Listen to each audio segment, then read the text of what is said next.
Hello बच्चों, let's read this question. So this question says, at what temperature will the RMS speed of oxygen molecule become just sufficient for escaping from the Earth atmosphere? Okay, अर्थ के atmosphere से escape करने के लिए कब हो जाएगी? ठीक है, कितने टेम्परेचर होगी ये बताना। आरएमएस स्पीड आपका टेम्परेचर का फंक्शन होता है। ठीक है, आपको ऑक्सीजन मॉलिक्यूल का मास दिया है, बोल्ट्जमैन कांस्टेंट भी आपको क्वेश्चन में क्या कर रखा है, गिवन कर रखा है। ठीक है, तो देखिए बच्चों, इस क्वेश्चन का की कॉन्सेप्ट आप क्या लिख सकते हैं? The key concept of this question will be RMS speed. लिख लीजिए, क्या लिख लीजिए? RMS speed. आरएमएस स्पीड क्या होती है? देखिए, रूट मीन स्क्वायर स्पीड होती है। क्या होती है आपकी? Root mean square speed. ठीक है, ये आपकी आरएमएस स्पीड कहलाती है।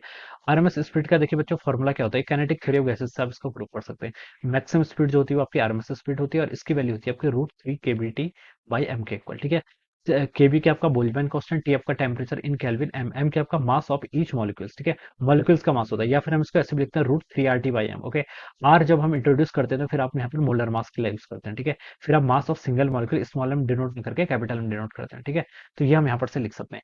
वी आरएमएस देखिए बच्चों किसके इक्वल है? Just sufficient for escaping from the earth atmosphere. Earth के एटमॉस्फेयर से जो एस्केप करने के लिए स्पीड चाहिए होती है उसे हम क्या बोलते हैं? आपका एस्केप वेलोसिटी। और उसकी वैल्यू बच्चों कितनी होती है आपकी? √2 GR के इक्वल होती है।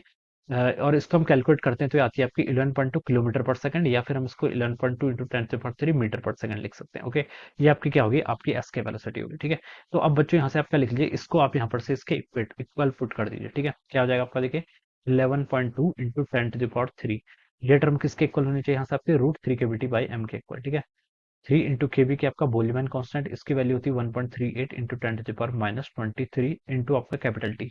कैपिटल टी बच्चों क्वेश्चन में ये आपको फाइंड आउट ही करके बताना है। ठीक है, डिवाइडेड बाय स्मॉल एम की आपका mass of oxygen molecule 2.76 into 10⁻⁻26। Alright, ये गिवन कर रखा है। अब बच्चों उसको सॉल्व कर लेते हैं। देखिए, यहाँ तो देखिए आपका एक 2 से ये कैंसिल हो गया। ठीक है, और ये क्या बच गया आपका? 11.2 इंटू 10⁻3। ये टर्म ऐसी रहेगी। यहाँ पर आपका कितना हो गया? देखिए √3/2 बच गया। पहले तो आपका √3/2 इधर आ गया, 10⁻26 ऊपर जाएगा तो +26 -23 करेंगे तो आपका 3 के इक्वल आ जाएगा। इंटू बच्चों कितना हो जाएगा? यहाँ से आपका टी के इक्वल। ये टर्म आपकी यहाँ पर से इतनी आ गई। अब इसको सॉल्व कर लेते हैं। देखिए स्क्वायर स्क्वायर कर लेते हैं। ठीक है, स्क्वायर करेंगे तो देखिए बच्चों कितना आएगा आपका? 11.2 का स्क्वायर करेंगे तो देखिए 11 का स्क्वायर होता है आपका 121.2। इसकी वैल्यू देखिए हम यहाँ से कैलकुलेट कर लेते हैं। ये वाली आपकी 125 आ रही, कितनी आ रही है आपकी? 125.44 के इक्वल आ रही, इंटू 10⁻6 हो जाएगा। ठीक है, ये आपका यहाँ पर से इतना हो गया 10⁻6। यहाँ पर से हो जाएगा आपका 3/2 इंटू 10⁻3 इंटू टी। ठीक है, ये टर्म आपके यहाँ से इतनी आ गई। यहाँ से देखिए आपका क्या आ गया? तो इसको हम कैंसिल कर लेंगे तो यहाँ पर आपका सिर्फ 3 बच जाएगा। ठीक है, और इसको हम 2/3, इसको हम देखिए 2 से मल्टीप्लाई कर देते हो जाएगा आपका 250 डिवाइडेड बाई 888 डिवाइडेड बाई 3 के इक्वल हो जाएगा। ठीक है, इंटू आपका 10⁻3। ये वैल्यू यहाँ से इतनी आ गई। This will be our temperature.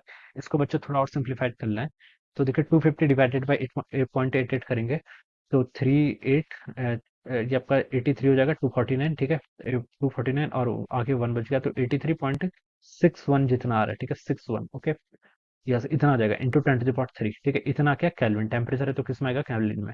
तो टी की वैल्यू बच्चों कितनी आ गई? इसको ऑप्शन से देखें तो आपका 8.361 इंटू 10⁴ केल्विन इतना आना चाहिए। ठीक है, इसको देखिए यहाँ पर मैच करें तो ये आपका ऑप्शन बी से मैच कर रहा है। किसे? ऑप्शन बी से। सो हम बोल सकते हैं कि ऑप्शन बी क्या होगा? इसके corresponding correct answer. So this is how we will solve this question. So I hope you all understood this concept. All the best and thank you so